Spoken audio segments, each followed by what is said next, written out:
So I was looking on the other night at the for the midweek thing for a patriotic song from the Revolution to come up with that song that we had, the Liberty song.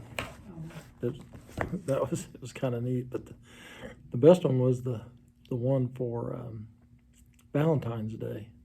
That one tickled me. If my nose ran money, honey, I'd blow it all on you. But, and two boys, one big old boy with bib overalls and all that on, and he's sitting there playing I think he was playing the guitar, the other guy was playing the banjo. He was a little skinny guy. I mean, they had real heavy country accents. Called themselves the Moron Brothers. They're probably appropriate. But they got a whole lot of, yeah, that's got a whole lot of, they've probably got 6 or 8, 10 songs out there. Because you know how it is once you watch one of them, and that's one I played for that night. So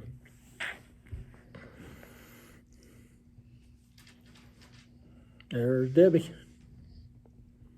Where is Kathy's brother-in-law? Do you know? I can't find an old bit. I don't know where they live. She didn't. I don't think she said so.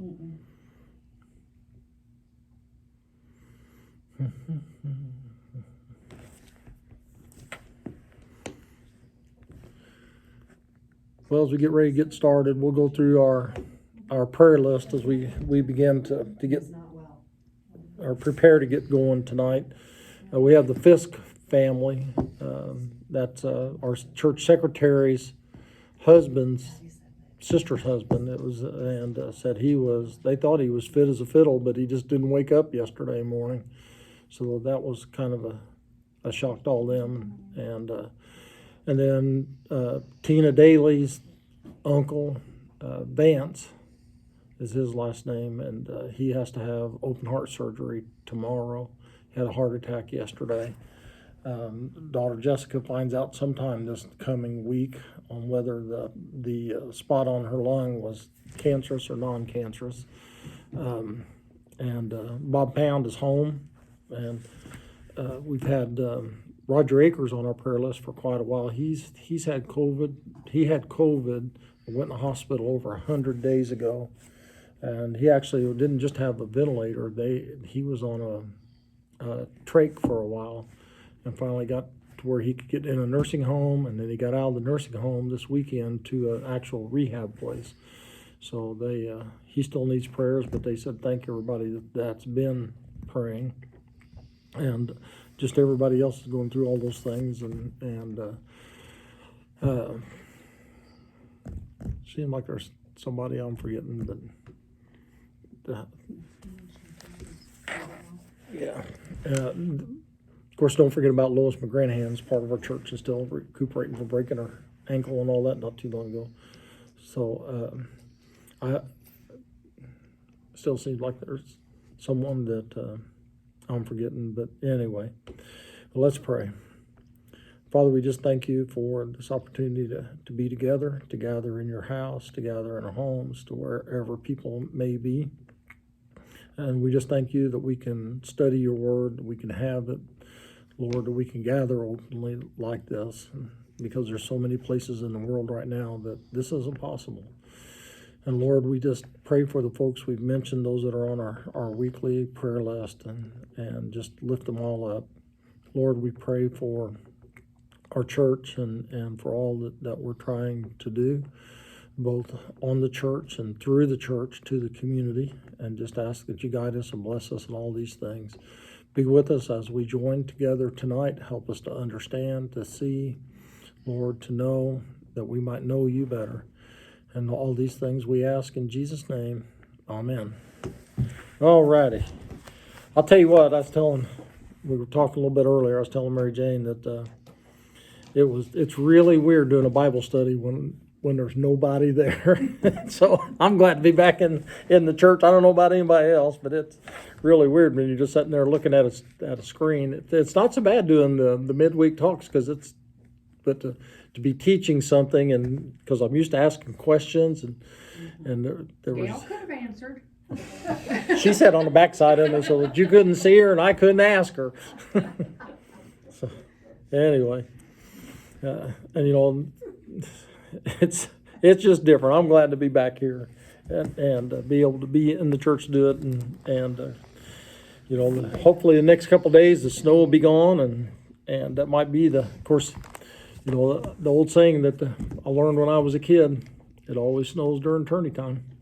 And so far, I don't think that's ever been wrong. So it may not be much, but there's usually something out there. But anyway, we're in chapter 18 and the book of Revelation. We got all the way through the first 3 verses last time, but I'm going to start reading at the beginning of chapter 18 anyway, just kind of as a review and to get started from where we were. After this, I saw another angel coming down from heaven. He had great authority, and the earth was illuminated by his splendor. With a mighty voice he shouted, "Fallen, fallen is Babylon the Great. She has become a home for demons and a haunt for every evil spirit, a haunt for every unclean and detestable bird. For all the nations have drunk the maddening wine of her adulteries. The kings of the earth committed adultery with her, and the merchants of the earth grew rich from her excessive luxuries." Then I heard another voice from heaven say, "Come out of her, my people, so that you will not share in her sins, so that you will not receive any of her plagues. For her sins are piled up to heaven, and God has remembered her crimes. Give back to her as she has given. Pay her back double for what she has done. Mix her a double portion of her own cup. Give her as much torture and grief as the glory and luxury she gave herself. In her heart she boasts, 'I sit as a queen. I am not a widow, and I will never mourn.' Therefore, in one day her plagues will overtake her, death, mourning, famine. She will be consumed by fire, for mighty is the Lord God who judges her." Now, we talked about that chapter 17 was about what we call the ecclesiastical Babylon, the false church. And chapter 18 has to do with the civil Babylon, the government, the one world government that we've talked about, and all those things. Whether that is Rome or some people think that it is Babylon. Some of them see it as another location, wherever that center of the world government is what will be Babylon, or what we're referring to here with Babylon. And kind of to hit something on verse 3 a little bit again. It's kind of a prelude, and we didn't get into it too much last time, for what's coming up in the rest of the chapter. But it says, "The kings of the earth committed adultery with her, and the merchants of the earth grew rich from her excessive luxuries," which that all comes into play later on in this chapter. So, we started off with the fall of Babylon as if it was John speaking of it, with the angel, or quoting the angel, that it has already happened, even though it's kind of coming up. And the whole idea is that kind of confidence. In the Greek, there's a thing called the past aortic tense, or something like that basically means you speak of something in the future, or the present aortic sense, whatever. You speak of something in the future as if it's already happened, because you have that much confidence that it is going to occur. And so that's the way that it's given. And that angel had a lot of authority and all that, more than the others. And there are different levels of angels, which we'll get into that some other time. But so then starting with verse 4, he had heard another voice from heaven. Now, this one doesn't say it was an angel. It doesn't say if it was God. It doesn't say who it was.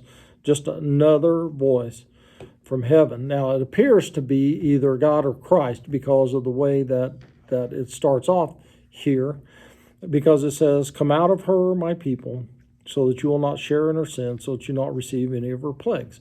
Now, the whole idea of coming out, and coming out from the world and things, is something that is nothing really new. It's mentioned a lot of times in the Old Testament. It's mentioned a little bit in the New Testament. Abraham was called to come out of Ur of the Chaldeans to go to the new land. Come out of these people to a land I will show you.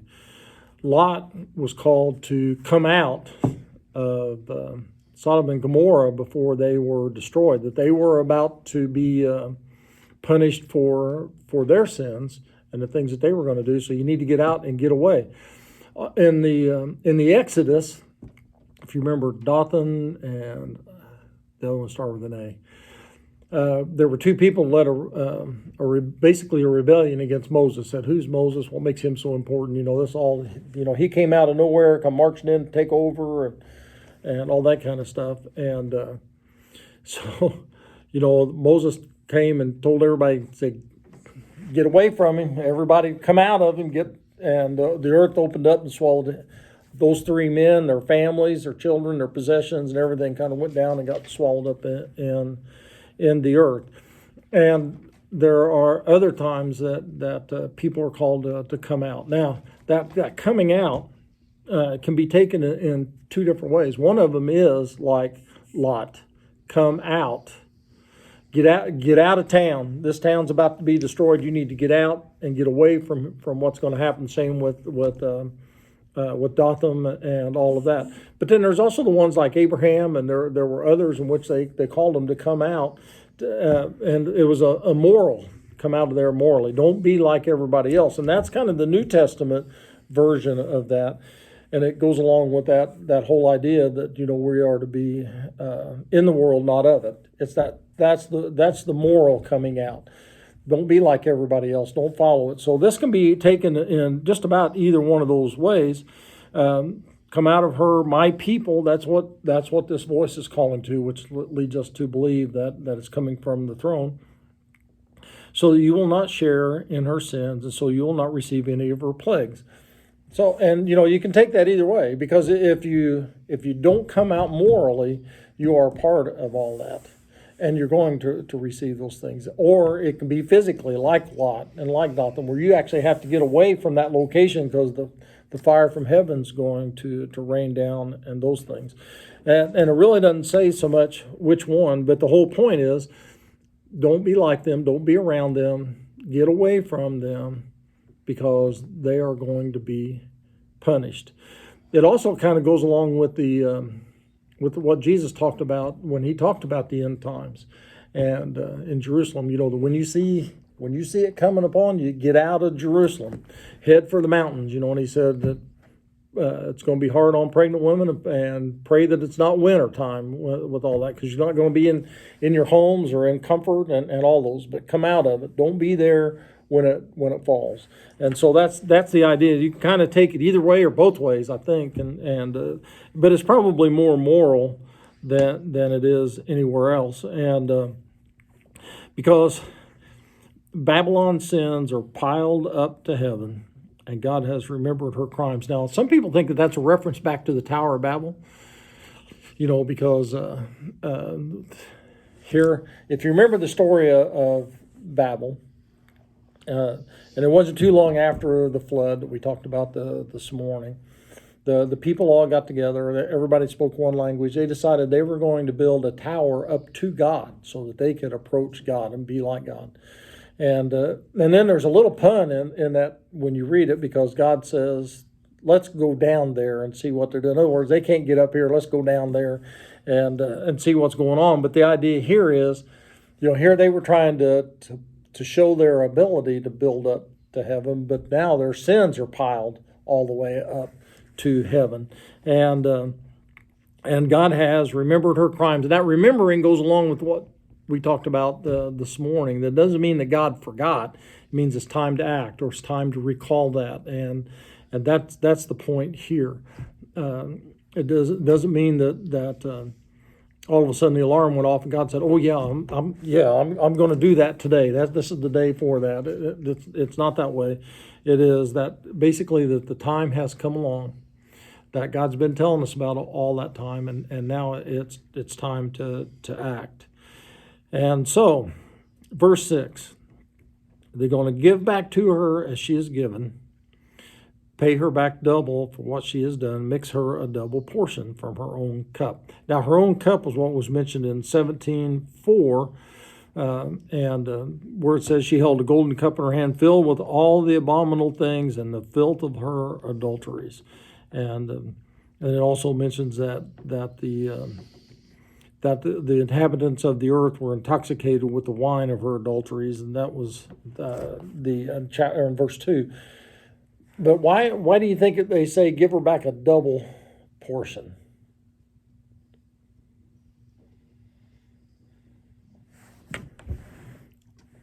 if you go back into the books of Moses, actually into Exodus and a couple others, when you did somebody wrong, and you were and it was judged, it was proven that you did something wrong to somebody, whether it be you stole from them or you cheated them or anything like that. What do you think the payment was?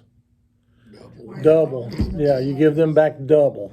So when you sinned, you paid back double. When you did something wrong to somebody, you paid back double. So that's the whole. That's kind of the point here. It goes along with the laws laid down by God all the way back then. That when you did those things, you paid back double. So make her pay double for what she did, because what she did was a crime. Give her back double for what she'd done and a double portion of her own cup. And basically it's kind of like it means all the bad that they have done to others, the civil government with all the saints that they have gone after, the people that have died, all the martyrs and all those things. Make her pay for it in the same way that she made somebody else pay for it, and make her suffer. Now that sounds, for some people, that sounds kind of bad, but is it? We have to ask: is it or is it not? Because if with as evil as this one world government, this one dictator being run by the Antichrist, and all of those things, with all of the evil that is there, is it just?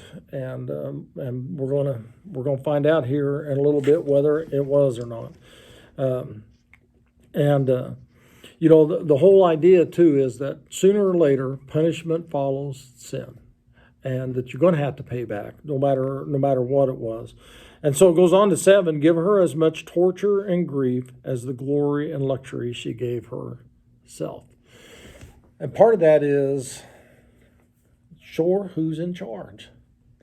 All these things that she has done, all the torture and things that she's done to others, torture and grief and all those things, that this one world government, this one world dictator has done in all of these things. Give them back that same thing. And just as one, and this is not just something that is was back then. You can look at history, and you can look around the world today, and you can look at China, Russia, North Korea, a lot of those places in which there are dictators and or people that whatever that word is, in which it looks like it's a different form of government, but it's run by one person or run by a party. Just like North Korea, everybody's starving, except that guy that's in charge has a gold train, and he has plenty of luxuries and all of that. Same thing in a lot of those other places around the world. What you usually see with the dictator is the dictator gets extremely wealthy and the people starve to death. And so that's kind of the idea here. The glory and luxury she gave herself. And now, so who is the one that's supposed to get glory? God. Yeah. And you give God glory, but who's giving her glory? She's giving it to herself, and that's the whole thing. That self-promotion, pride, all those sort of things. So, in her heart, she boasts. Now, when you're boasting in your heart, we have a term for that. What do we call that? Bragging. Bragging, yeah, that's part of it. And why do you usually brag? You have Insecurities. Yeah. You have too much. You have too much, but it comes down from a lot of pride. You become you get to bragging about things and you get to boasting about things, and that's kind of where this is with the Antichrist and all that, and remembering that it keeps talking about her. That's the female Babylon. That's the city of Babylon that represents the one world government. the one world dictator, and all those things together. So in her heart, she boasts, which is that pride. I sit as queen. I am not a widow, and I will never mourn. So what do you think that means?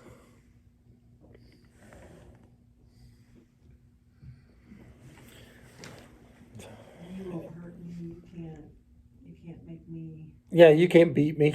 It's that same thing, that we had a few chapters back. Who can make war against the beast? Look how powerful the beast is. Who can come up against him?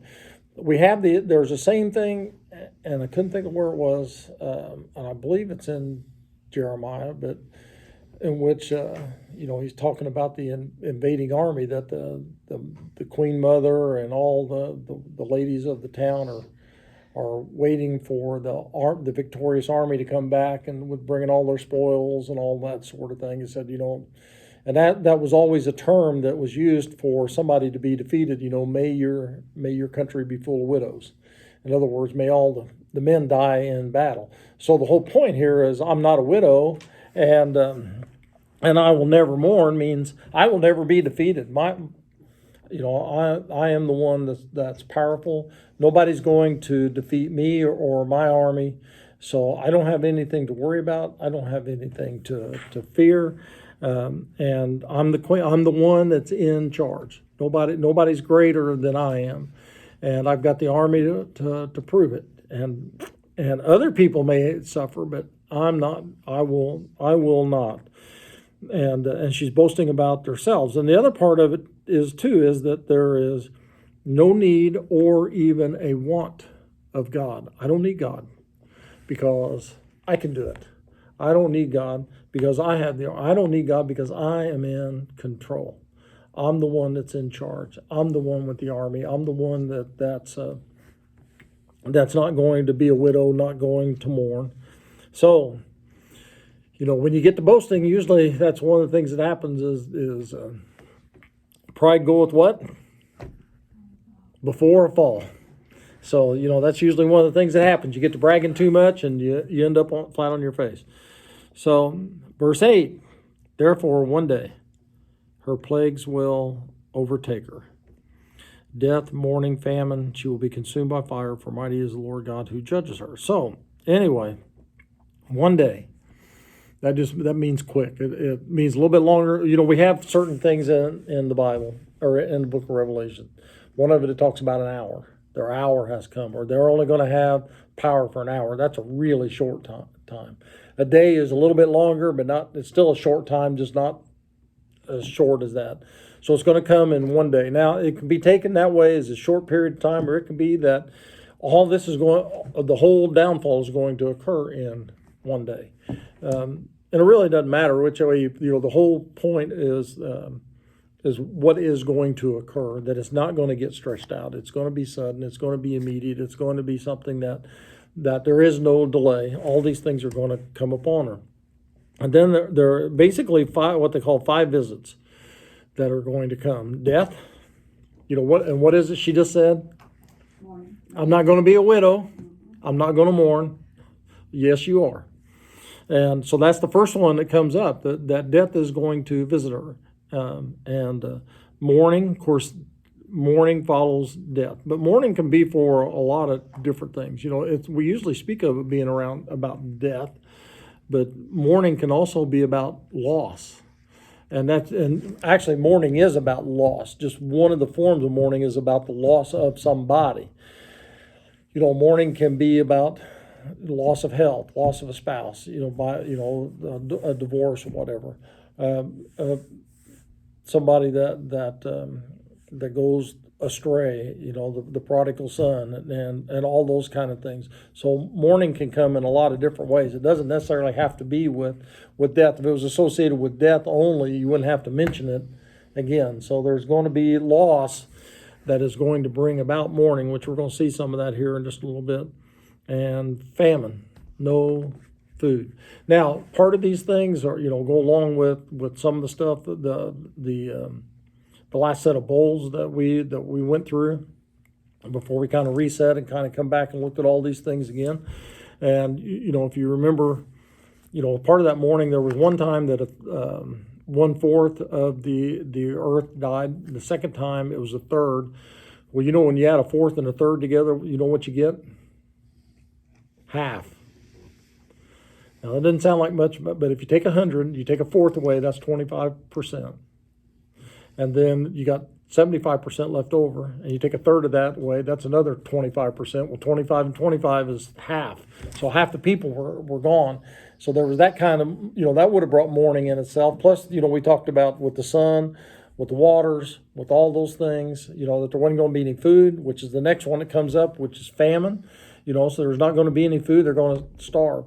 One of the things that usually happens with the dictator, and it actually happened even with Rome, is that, like I said a little bit ago, the people that are in control, the people that are in charge, they're eating high and mighty and all kinds of luxuries and things, and while everybody else starves. And that was actually going on in Rome, and it happened in the riots that happened under Nero.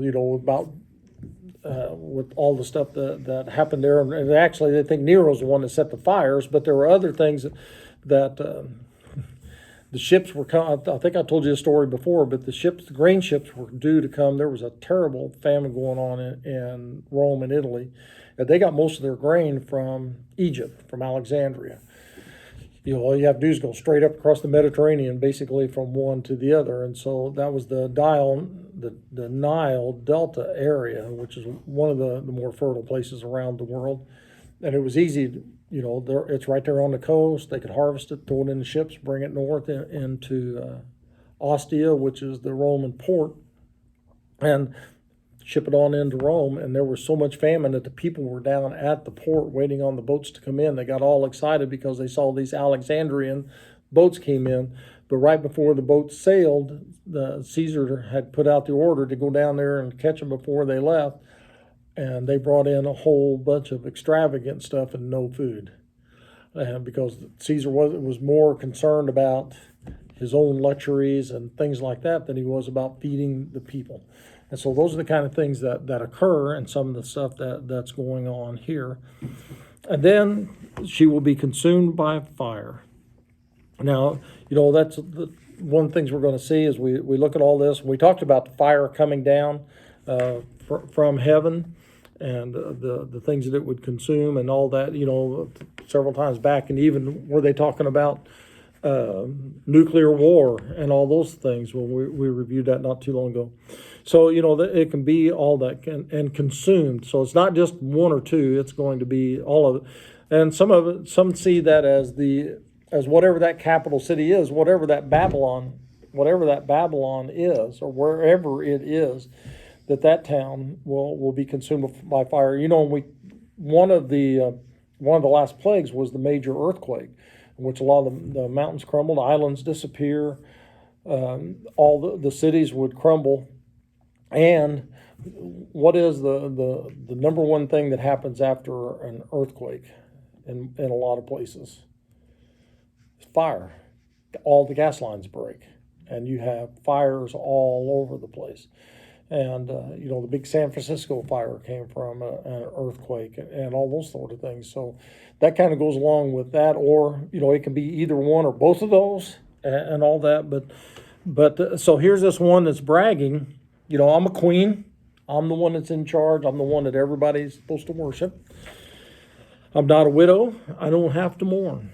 I'm all powerful. My army is undefeatable. I can sit back. I can relax because things are good because I'm in charge and things are good for me and all that.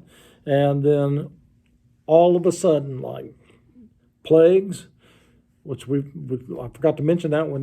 That's all and we talked about the different plagues that come out with some of these things. We went through the bowls and all the others. They're going to overtake her. In other words, you can't run away from them. And then the death, mourning, famine, consumed by fire. So here, this is definitely the pride went before the fall. And she's bragging about how great she is. And in other words, at the pinnacle of their power of this one world government, after it's destroyed the false church, which was at the end of chapter 17, and now we just have the civil Babylon.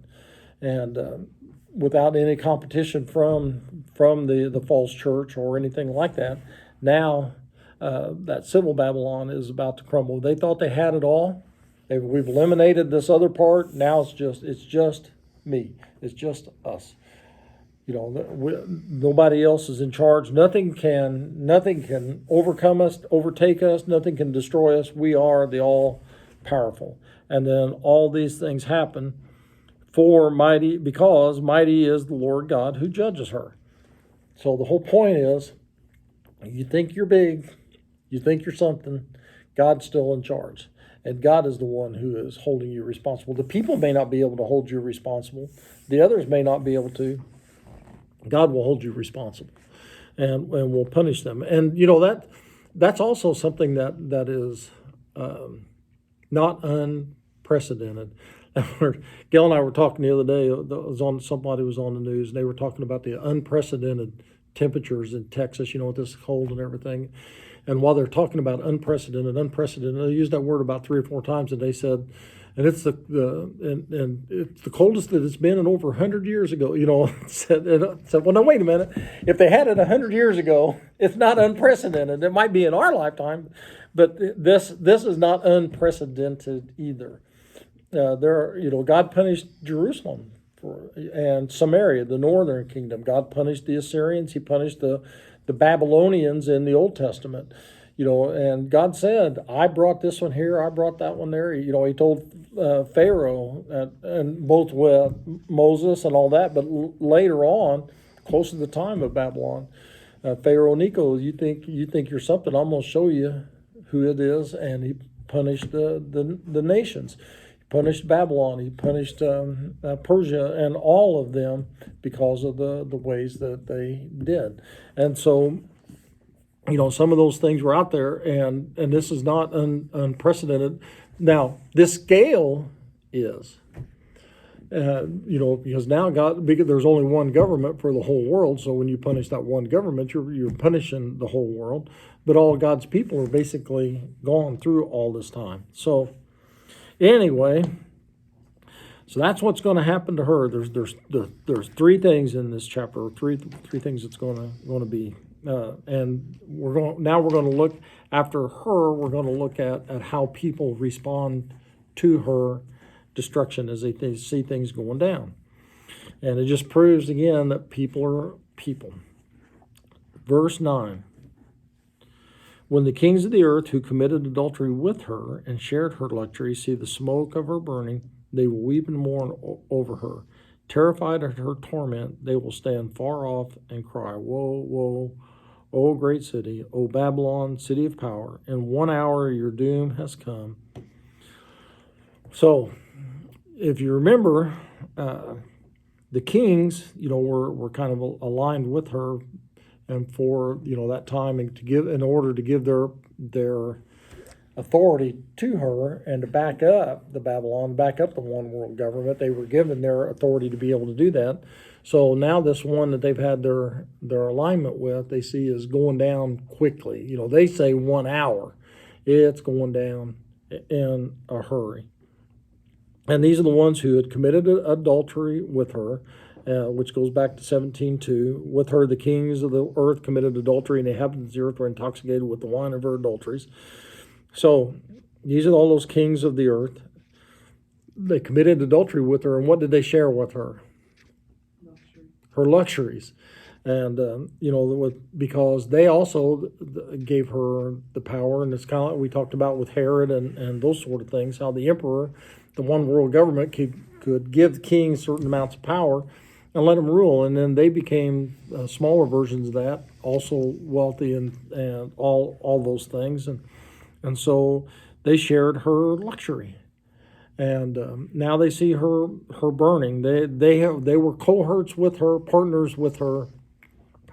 And remember, when it talked about adultery, these were the ones that were doing it for what they could get out of it, and not doing the right thing. So fidelity is the right thing. Infidelity is the wrong thing. So they see the smoke going up, and they weep and mourn over her because, if this is the government that's put them in power, this is the government that's kept them in power, if this is the one that's allowed them to be what they're going to be, what may happen to them now that that government's gone? They could easily be taken over. Yeah, and there may be revolutions. There may be others that take over. There might be some other empire that comes up and takes over and those things. So, they're mourning, which goes along with, one of the things that was said there about the mourning. They're mourning because they may lose everything they have. And so they weep and they mourn over her. And terrified at their torment, they are terrified. If this can happen to the one world government, the one world dictator, the one that they think is the all powerful, what's going to happen to us? What's going to happen to me? And most dictators are very afraid. I don't know if Stalin was one that never slept in the same place twice. A lot of them have food tasters. They make sure that they change things around because they're always expecting to be assassinated and those sort of things, or for a revolution or a coup and all those sort of things. So they are weeping and mourning over her and terrified of her torment. And so what do they do to help?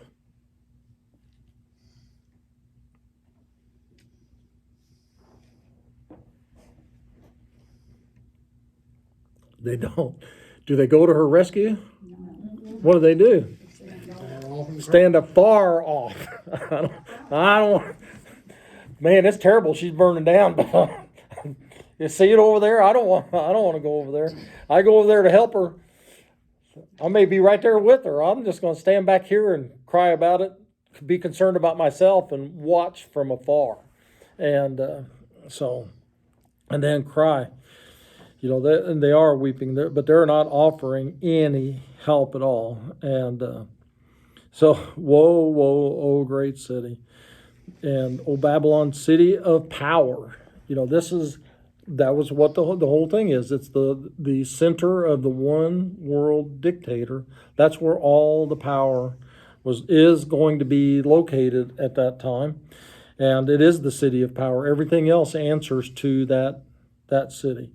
And whether it's Rome, I've heard Amsterdam actually. One person was, because that's the head of the European, what do you call it? Union. Thank you, Marty. And the big computer that's there, and all those different things, and other places, and all. It doesn't, to me, it doesn't matter where it is. I want to put the Capitol building in there about now. Yeah. So. I think they're pretty important. Yeah. So quickly her doom has come, and they don't have time to react, but they don't want to get involved. I'm going to just stand back here and watch. I'm going to worry about myself. I am terrified about what may happen, and so I need to stay out of the focus for a while. So that's the kings of the earth, and they were in it for the power, and the city of power now is fallen, and they've got to worry about these things. So the next people that are affected by the fall of this rich and opulent place comes up in verse 11. The merchants of the earth will weep and mourn over her because no one buys their cargoes anymore. Cargoes of gold, silver, precious stones, and pearls, fine linen, purple, silk, and scarlet cloth, every sort of citron wood, and articles of every kind made of ivory, costly wood, bronze, iron, marble, cargoes of cinnamon and spice, of incense, myrrh, and frankincense, of wine and olive oil, of fine flour and wheat, cattle and sheep, horses and carriages, and bodies and souls of men. So, let me ask you real quick. When you look at that list, does that look like something that's going to be for the common folks? No, there is nothing common in there. As a matter of fact, even the where was it there? fine flour and wheat. Guess what the common people ate? They ate barley. Barley was, and the cheaper things, fine flour and wheat. Those are the things of rich people. And some of these things like cinnamon, I was reading once that a pound of cinnamon in those days was $1,000 in today's money. So, you can get your little McCormick can and sprinkle it out. That would have been several $100 just in itself. So all these things on here, this citron wood was something that it didn't grow really big, but it had a lot of fragrance and things to it. So they would take it and make tables out of it to put in some place to it'd make the area smell really good. And they kind of did like inlays and those sort of things out of it. And it was a sign of how wealthy you were on it by how many citron tables that you had.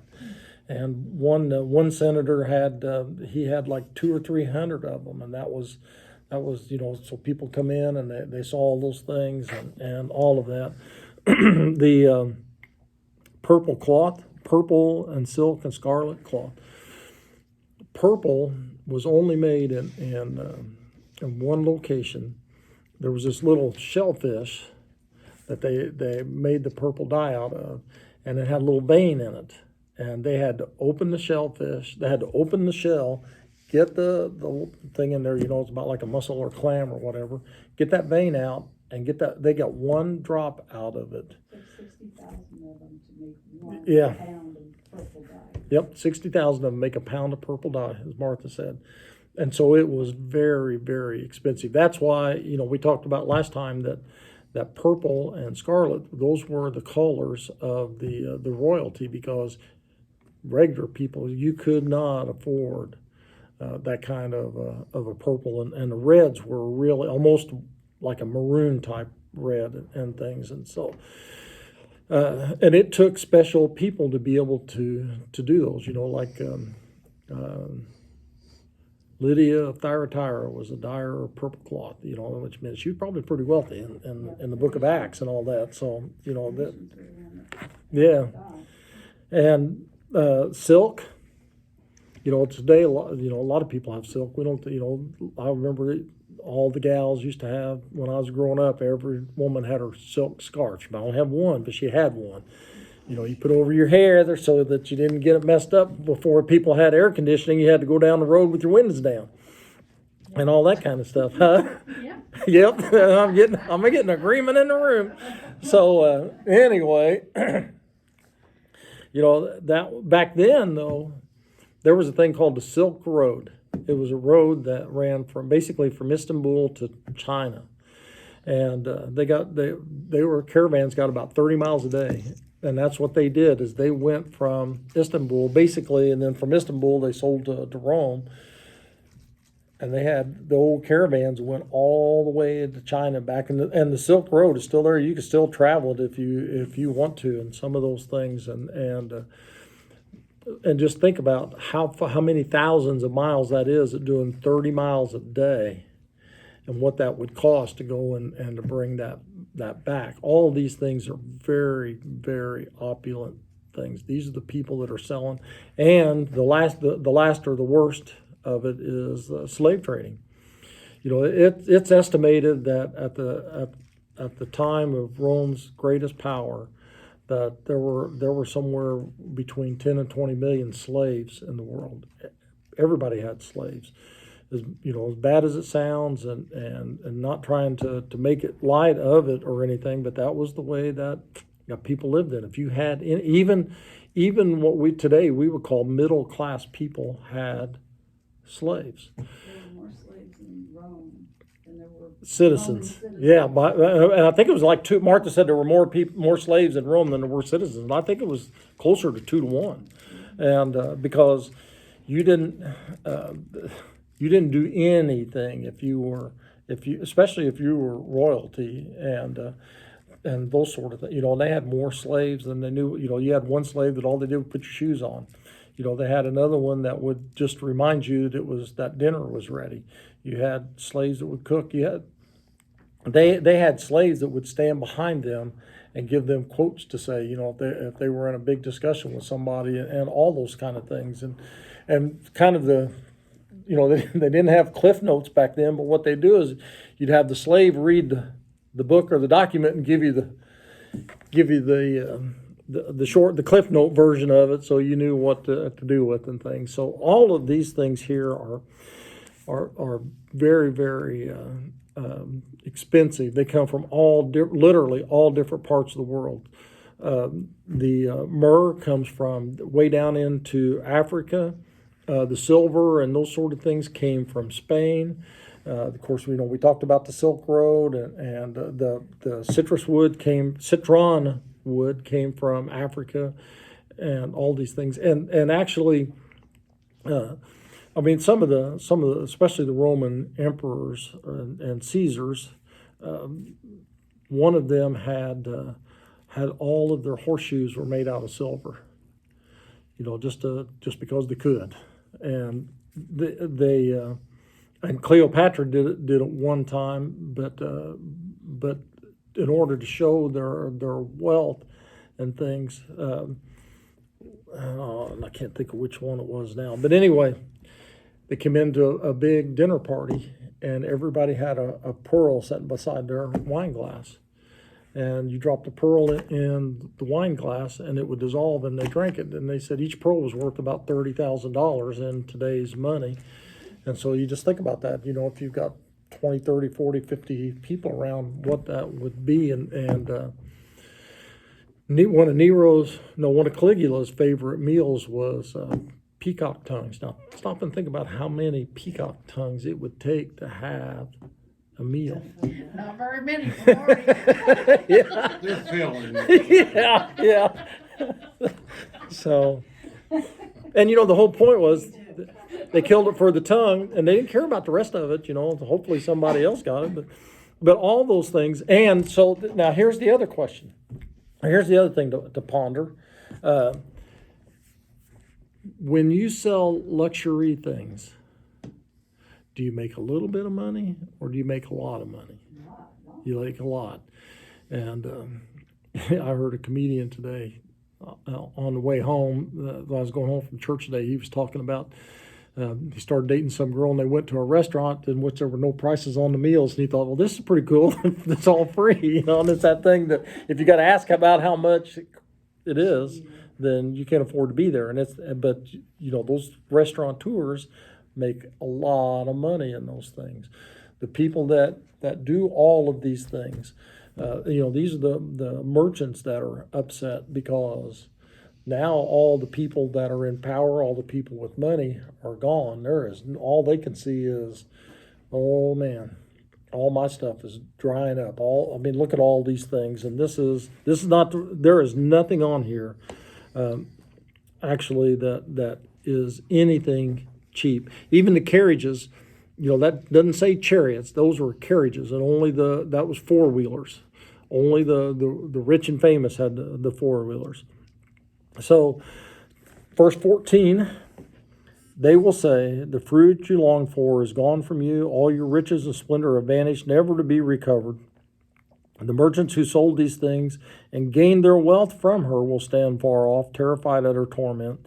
They will weep and mourn and cry out, woe, woe, great city, dressed in fine linen, purple and scarlet, and glittering with gold, precious stones, and pearls. In 1 hour, such great wealth has been brought to ruin. So, in other words, all the things you wanted have all been destroyed. That's the thing about the fruit you long for is gone from you. Everything, if the town is destroyed, all the riches and all those things have gone down with it. So, how do the merchants respond? They cry and mourn. Yeah, they cry and they mourn and they stand afar off. But they are terrified at her torment, and they will weep and mourn. And you only mourn over things that were. They're not mourning that the city is gone. What are they mourning?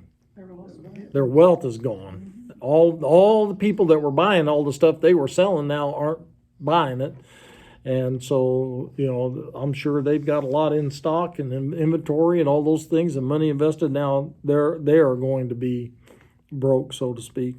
And so they're weeping and they're mourning and they're standing afar off. They also don't want to be identified with her. When people go down, there's not very many folks that want to be, like the old saying, rats getting off a sinking ship. They're getting out of there before it comes down, and they don't have any intention of offering any help. So then that's all they say. And now the king saw the city as the city of power, right? Because that's where they got their power and their authority. The merchants see it as the great city of fine linen, purple and scarlet. And we've already talked about what those things all mean and what kind of wealth is there, glittering with gold, precious stones, pearls. And in 1 hour, such great wealth has been brought to ruin. All the wealth, all the money, all that stuff is dried up. And so these are the buyers and the sellers. And the ones that, like with the Silk Road we talked about stopping in Istanbul, these would be the guys in Istanbul who are buying off of them and turn around selling it to the Romans and the other people.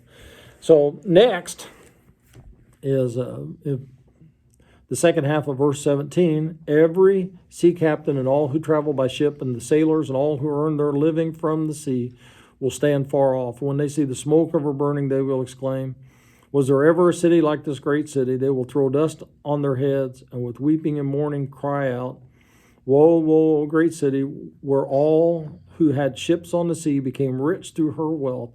In 1 hour she had been brought to ruin. And it kind of stopped there. So now you had the merchants, you had the kings, now you have the shippers and the buyers. And these are the ones that are, today would be like the trucking companies, more so than that, it'd be like the FedExes and those kind of places that get wealthy from shipping those things. And, whether you realize it or not, there is a big business out there in shipping wealthy things. Everything from somebody lives in New York and they want to go to Florida for the summer. They pay big dollars to have their cars shipped down there. Nobody drives them or anything. They fly their personal jet down or whatever. And there are companies out there will do that. But all of these expensive things have to be shipped. And that's where all these places go. Even the stuff that comes into Istanbul, it's a whole lot easier to put it on a boat, take it down and around and back up to Rome than it is for the others. We talked about the emperor that had all the food taken off the ship and all those things brought in. And you think they weren't charging a lot of money for those sort of things. You may not make a whole lot of money off of grain that you're selling to everyday people, but if you're shipping stuff for the rich and powerful, you're going to be making a lot of money. And so it says all who travel by ship and all who earn their living from the sea. And they're not talking about fishermen. They're talking about shippers. That's where that term comes from, shipping. We don't see boats going up and down the interstate, but we still use that term because that's what it goes back to. It's shipping. And again, they come to her aid. Nope. They stand afar off. That's the same term, literally, same words and everything, all three groups. And so they can see they stand afar off. Nobody's interested in going and identifying with this one that's going down. And so they see the smoke of her burning. They exclaim, was there ever a city like this great city? And the whole point is, was there anybody that ever bought the stuff like they bought and that they went through, or the power that they had and all of that? And so they throw dust on their heads and with weeping and mourning. And so what's the deal with dust on their heads? Wasn't that a thing back then when they were upset? Upset, mourning, in pain, any of those kind of things. You threw dust or ashes on your head. Some places still do that today. That's been 3 or 4 or 5 years ago. I was watching the news and there was something about a funeral over in the Middle East somewhere, and all the people were walking along picking up handfuls of dust and throwing it in the air and things to show that they're mourning. and especially throw it on your head, dust or ashes, because it made a pretty big statement that you were in mourning. Anybody could look at you and see that you'd thrown dirt or dust or things in your hair. So they were weeping and mourning and mourning really great. And then their lament was, "O great city," same as the merchants, where all who had ships on the sea became rich through her wealth. Everybody. If you wanted to get wealthy, you didn't haul food, you shipped the big stuff. And that's what they're saying here. And again, in 1 hour, she had been brought to ruin. So that was something that they all said, quick, fast, stand afar off. They're mourning because of what they're losing. Now, they're not terrified because they know they're going to go broke too. Everything that they've been working towards and all that is all dried up. There's not going to be, there's still stuff to ship, but there's nobody to get it, nobody to pay for it. If nobody's going to pay for it, it doesn't do any good to ship it, and all of those sort of things. So, verse 20, rejoice over her, O heaven, rejoice, saints and apostles and prophets. God has judged her for the way she treated you. So, now you kind of look at this in two ways. One, some of the versions, including the NIV, has that as all of the sailors saying that is part of the, in 1 hour she has been brought to ruin. Rejoice over her, O heaven, rejoice, saints and apostles and prophets. God has judged her for the way she treated you. So, that they recognize that this is God's judgment upon her, upon the city. If it is, they're the only one of the three that does that. But to me, it almost leans like it's more that same voice that started off everything back there in, would have been verse 4, come out of her, my people. And so, because why would these sailors call for somebody in heaven to be rejoicing? And all, so they're saying rejoice over her. And there's different groups. There's, O heaven. That's all basically that's the heavenly creatures and all that. The angels, the elders, the four living creatures, all those things. Saints and apostles and prophets. So saints are what? All the followers. All the followers of Christ. It's not those that as far as we as Protestants, we going from what is written in the letters and everything in the New Testament. Saints are fellow believers.